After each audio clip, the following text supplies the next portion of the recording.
Howdy and welcome to my video. So today I'm just going to cut to the chase. We are doing some picks for UFC 285.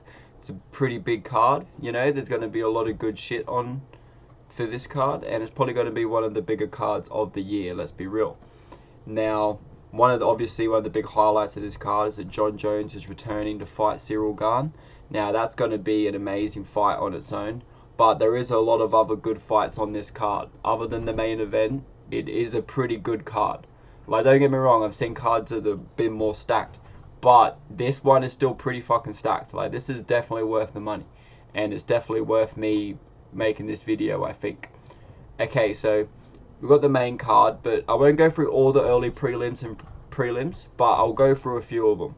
So, a few fights here, like you see a few, you know, people with O's on their record, quite a few of them, you know. I feel like they might be getting fed some opponents so they can, you know, up and come. But the opponents they're versing, as you can see, still have pretty good records. So, I don't know. These might just be like future prospects versing each other. But on the early prelims, the fight I'm most excited for is Ian Garry versus Kenan Song.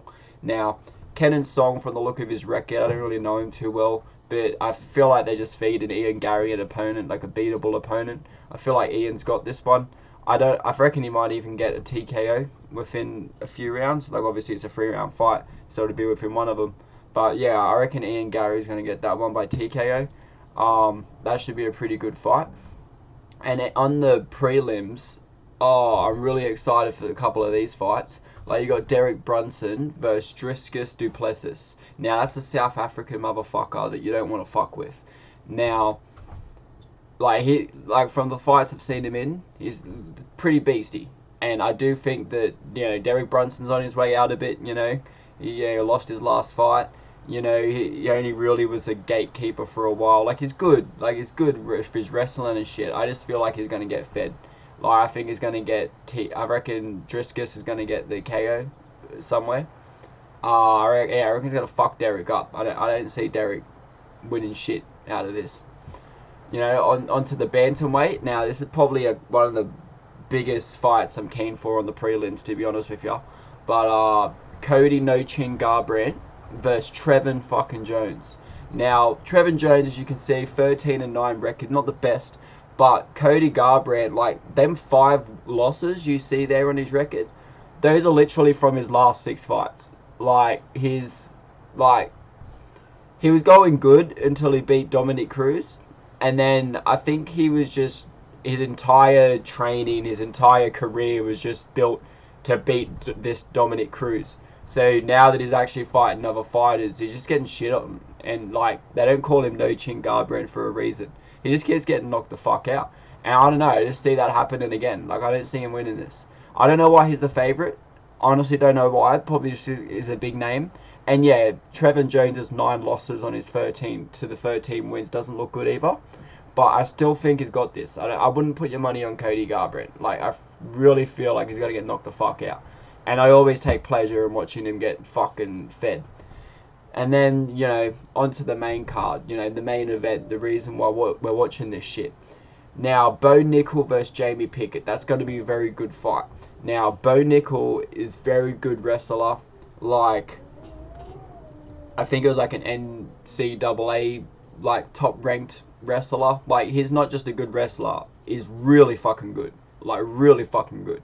And if you watch his fight on the Contender Series, or any of his other MMA fights, he's got some power in his hands too. Like, it is pretty, like, his striking isn't shit, you know. It's not like as a wrestler coming in, he's going to have to learn how to strike and that. Like, I think he should go well. I reckon I don't know whether he's going to get the KO over Jamie Pickett or not, but I don't know. I have a feeling he might. I have a feeling he might starch him. I don't know why, but I feel like there might actually be quite a few finishes on this card. Like, I feel like this is going to be an exciting card. Like, I really do think this is going to be an exciting card. Now, we've got Gemrot versus Jarlin Turner. Now, this one might be a bit closer than the other ones I've been picking so far. But, I don't know, I see Gemrot out-wrestling him, you know. Like, don't get me wrong, Jarlin Turner could, you know, knock him out. But maybe not. I don't know. Like, I don't know. This one might be a bit closer than a lot of the other fights on the card, but I still think Gamrot's got this. Like, what? Gamrot lost to fucking Beneil Dariush, but Beneil Dariush is pretty fucking good. Like, so, you know, you can't really hold that loss against him too much, you know. But, you know, I'm gonna pick Gamrot in this one. I'm gonna probably pick him for winning by decision. On to the next fight, and I think a common theme on this card is up and comers with a lot of hype behind them being fed an opponent that they probably could beat. Now, this Rakhmonov dude is he's a beast, bro. I'm pretty sure out of all 16 of his fights, they've all been finishes. So he's got 8 KOs and 8 submissions. Like, that is as balanced as you can fucking get. Like, you don't get more balanced than that. Like, that's pretty fucking good, you know? And this, like, he's just flogging cunts. Like, he's just absolutely pumping them. It's like what Hazmat was doing before he fought Gilbert Burns, you know? And they're in the same fucking division too. So eventually him and Hazmat might fight. And not anytime soon. They're too early in their careers. But, like, I reckon this dude's one to watch out for. And Jeff Neal is fucking pretty good too. Like, don't get me wrong, I still think Jeff Neal's going to get fed. But, like, I think it'll still, you know, we're going to be able to see where Rakhmonov fucking, you know, compares. You know, we'll be able to see how good he is. You know, if he comes in and just fucks Jeff Neal up within a minute or two, within the first round like he does everyone else, then, you know, that's good. But if he takes a few rounds to do it and he's not as to the point as he usually is, then we'll definitely see, you know, how much hype is real. Okay, then we got on to Valentina Shevchenko versus Alexa Grasso. Now, yeah, this Mexican chick, you know, if she wins, you know, Mexico's got another fucking champion, so that'd be pretty sick. And I don't know, Valentina, I probably have her winning by decision. I don't know, like, I don't know, she is really good, and she's probably like the women's GOAT for a reason, but like, well, in my opinion. But, I don't know, that last fight against Santos, like that was close. Well, it wasn't close, I still think Shevchenko won, but like, it wasn't like she fully dominated, you know? And, I don't know, I feel like this fight might be, like, really exciting to watch. I reckon it'll be a good fight. Like, I don't see Alexa, who knows, I reckon there might be an upset, actually. You know what, I actually think there might be an upset. Like, it wouldn't surprise me if there's an upset, to be honest. But, yeah, I don't know. If you're betting money, I'd probably put it on Shevchenko, 100%. You know, I'd definitely put your money on her. Oh, yeah, I forgot to do my pick for Rakhmonov. But yeah, if you put money on Rakhmonov, I reckon put him for like a first round TKO or KO. Or maybe even a submission, because it's 50-50 on that. So either submission or KO, either one of those I reckon he'll get.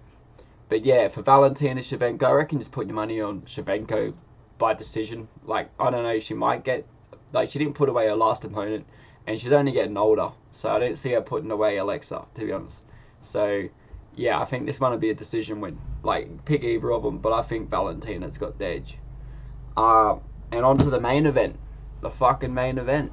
Oh, holy shit. It's been so long since John Jones' fought. It's so fucking long, bro. Like, 3 years. And now, part of me is like, I can't see John Jones losing. You know, he's the GOAT for a reason, right? But then part of me judges him from his last 3 performances and thinks, oh, he wasn't too flashy in those last 3 performances. And I feel like Cyril Gane, even though he's a heavyweight, I feel like he's faster than John Jones. Like, the way he moves. Like, he moves sort of like Robert Whittaker in a way. Like, he's very on his feet a lot, always moving around, you know. Whereas John Jones is sort of, I don't know, it's sort of slow the way he just, like, walks people down and stuff. Like, I think Cyril Gane might be able to, you know, outpoint him or possibly put him away, maybe. I'm not sure.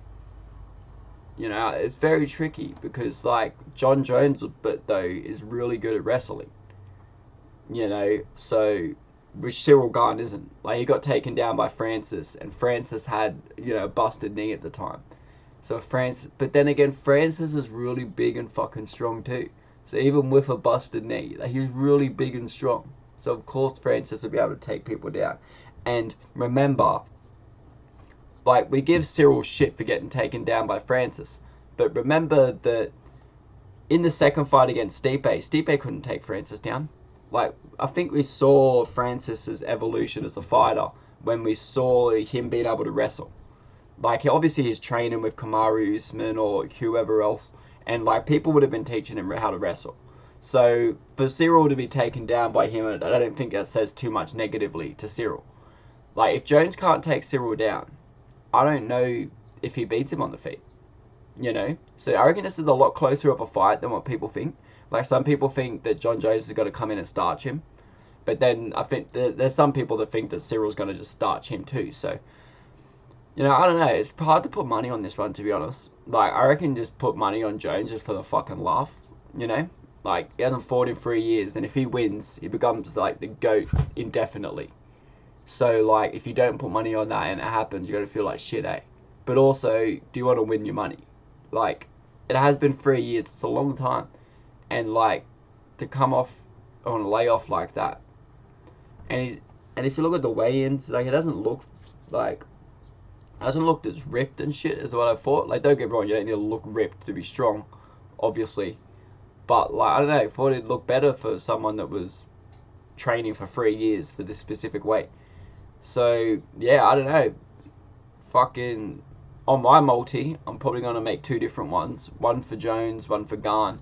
Because the rest of these fights on the card, I reckon, well, like, the ones I'm putting money on anyway, like Ian Gary, Cody, Garbrandt to get knocked out, this guy to fuck Brunson up.